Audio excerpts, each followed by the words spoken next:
Hello everyone. In this video, I will be talking about physical world. Physical world is the first chapter of the NCERT textbook for class 11th. Okay, physical world. Introduction. The human mind, which is imaginative and inquiring, responded to various natural phenomena in different ways. They used to observe the nature around them and used to understand all the natural phenomenon and try to find a common pattern or form a common pattern, and also found ways to make use them using tools.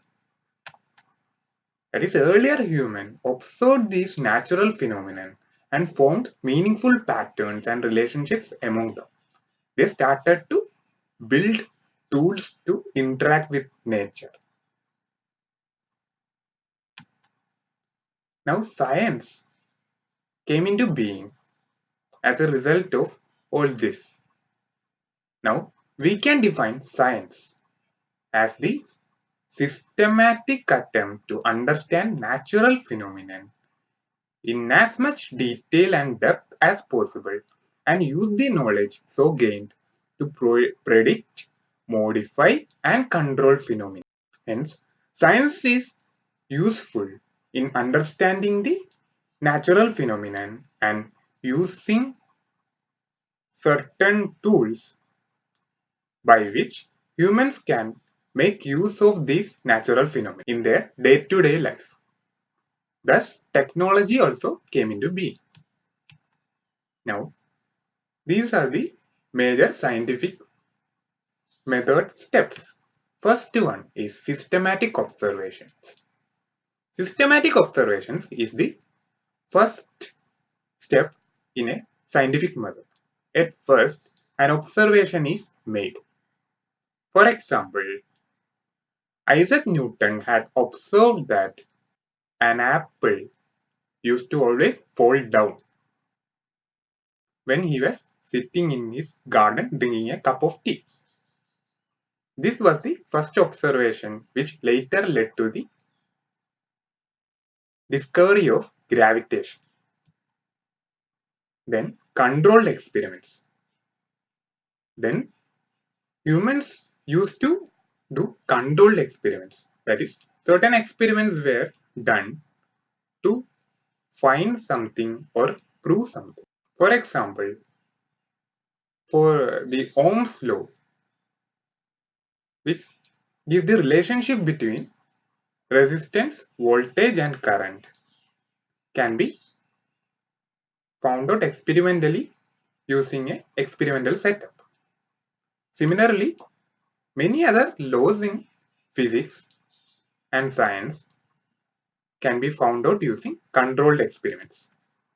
Then qualitative and quantitative reason.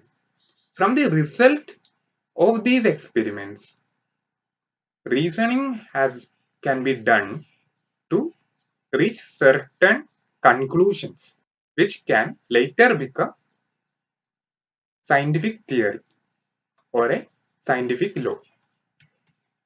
Then mathematical model. Mathematical modeling means expressing the scientific law in terms of mathematical equations.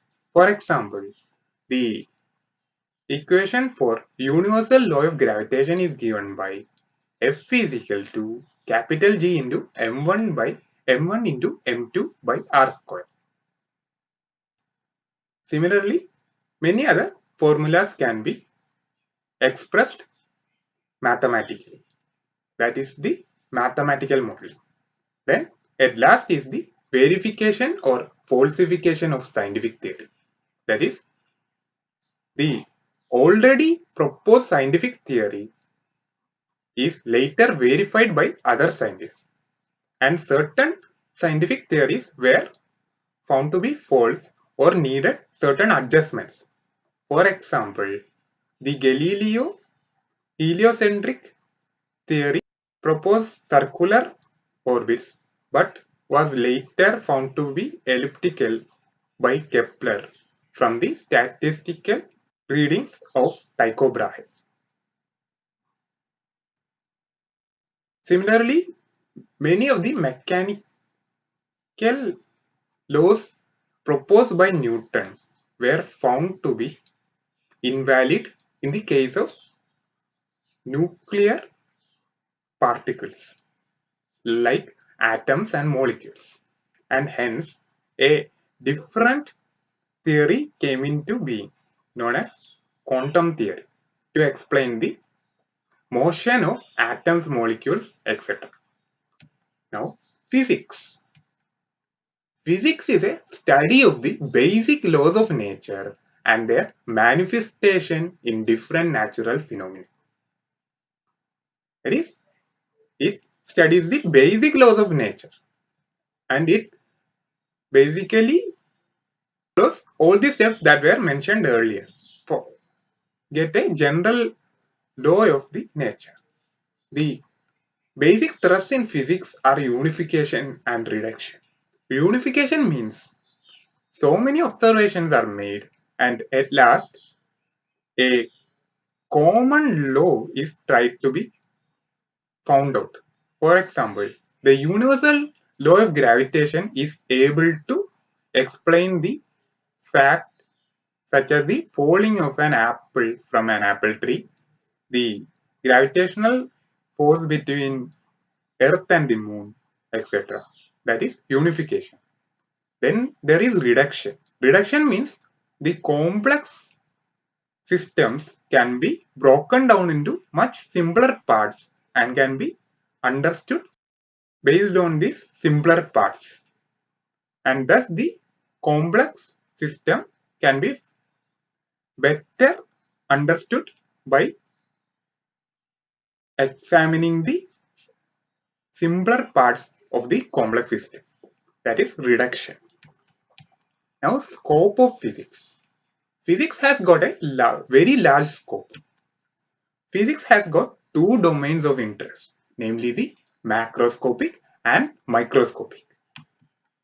Classical physics deals with the macroscopic phenomenon and includes subjects like mechanics, electrodynamics, optics, and thermodynamics. Mechanics mainly deals with the motion, work, power, etc. While electrodynamics deals with electricity and magnetism.